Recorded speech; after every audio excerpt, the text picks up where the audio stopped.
abusuafo ene de matena se ade ze asam meka ne dika edit edihwe na o se metime tena se boko na me na wo che no se ne se na efata medino ene na mensa abrompa berma ya obitimi afrome na mens e kire ho an mapekwansi bi ede ma we attention tv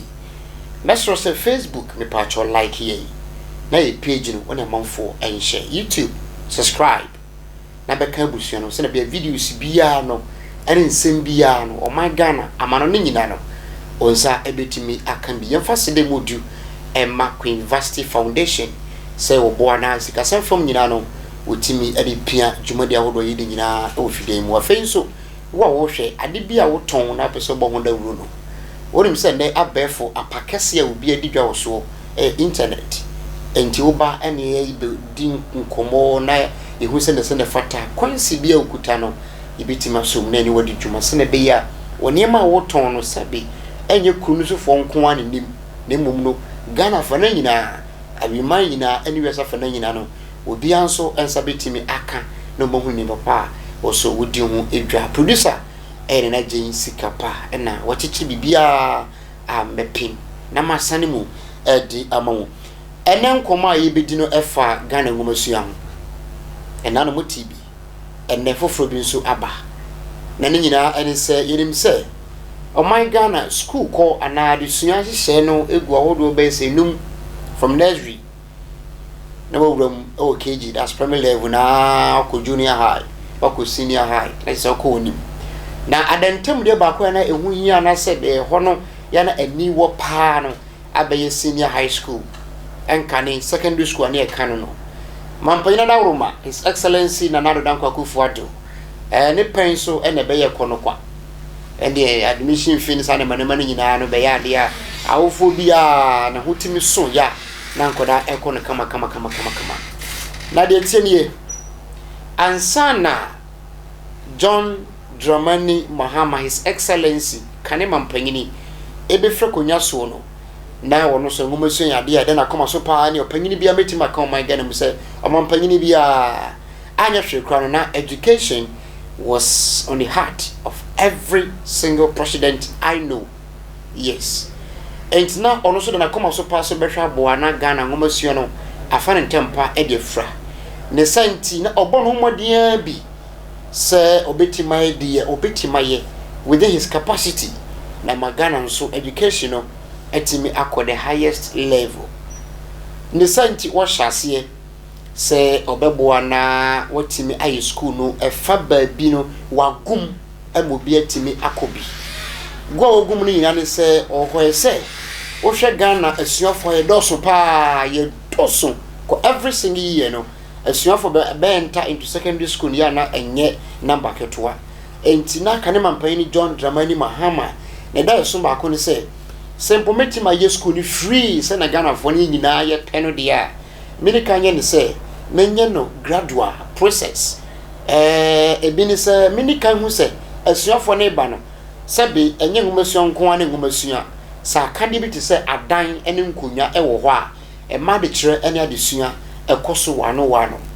the science na the policy ba ko ne se menhwera mema adan ni no so what na make can say if the classrooms are there basa asuafo ne kwa enye problem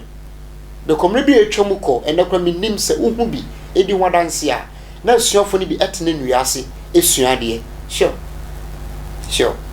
ema ensuo to ayapon from efa monko na ekoso Ghana enempo mi wogidie pa se enkronketo bi ase no such things are there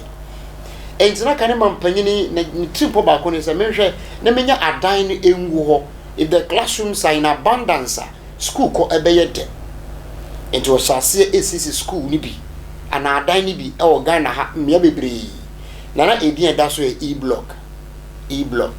ni nyina so e dan no shape na wo gina akira technical for beka say the plan front view and elevation ho ade no wo dey say ayi in the shape no be e-blogger no bia eka bia wo sisi bebre ba wanti manwie e na sabio fofi antwata wenye wu fofi antwata no biaraba wanti mantoa so a mayemampa ino tekonya so yi ene betoa enwuma so from 2016 na ni trimu poni se enka mampanyini fofora ba idie sabi nkai obitu foundation a na nka obewie ne preko sana wo hwe animu na da bia da ne na wo se wo ye worried esan sani e-blocks ahodo bebre na ena aka enwuram. Let me use the word bush because it is not in use. Bebre na makane mampanyini e kan sem se ene ya se e wode Ghana fusika asidan na mampanyina betena so na onfa na ninko ho no ene ya pa no hu ne sabi asa brobi ena ma aban otiso edi Ghana for. That is what he's worried about. Na ene na wakama Ghana for bebre na so bi kan bia no kora mampanyini ba ye e-blocks no wanya ne ene bebre na ka tutu bia area my excellency na Dankwa Akufo-Addo ene MPP aban and also bebre na ba na adwenche bebre aba from the MPP side. Scientists momokasa said bi omunchini na yewo areas bia e-block ni are turning into use as America say bi adwuma almost to make facts and evidences on that, which of course it be true. What am nyinampa it be true. Na no na oswafo bi de chrohwe amanebo ensem so me deputy minister for wo hwe enwomasua ensem so fa chemi oswafo bi de chrohwe enwomasua ensem so Deputy Minister for Education, Reverend John Intim Fojo, was say sabi and yes say title revenue the dance keke dabi. We will be a very humble man according to him. Will be a sure no the need man penny for. Or say, nan kanyane percent ka panini ya dia was be correcting. Anyane pe. He doesn't take delight in that. So panini ya dia na me pacho a one kan ye yanyane sa or sink one penny sa but then abe here say utimi ade futuka krabi ema kanima mpanyin His Excellency John Dramani Mahama wase mitunu fuka kra isa nsa mantunu fu anhwa na opanyin ogun ho ne mase baabi esane nsem bia otia na waka na nyina ne se wase kanima mpanyin ohwa na proboko nyina Ghana nyina wodase nyina na nyina baabi bebre ya ene simpp na so woka se me e-blocks ahodo anka mesi no mantimanwi no enen people ga nyina gumure wo se sa brofo no amanfo mo mane sa information no san so mampanyini dada wontini nkuro bia so nsiye. He goes to the regional capitals and then the big cities and talk to them. People come around, but then he has not been to the down let me say where villages in Nibi and our communities in Nibi. And amanfo man information man so man amane bia ya na nyina na ya no kre but was say kan man peni won to no bo. Everyone said the SMS and Bentin kire me no a real no beka to bontin na sabi egu bi hu fi enti Reverend Intim Fojo chere me say won hwe ye pa be very careful when more the information man no san hwa na da chi bia no nsem okeka e Ghana for asom no e bi nya no kurunti na akodi ninya titru pa no say osan so pese wo be mampanyi bi mu no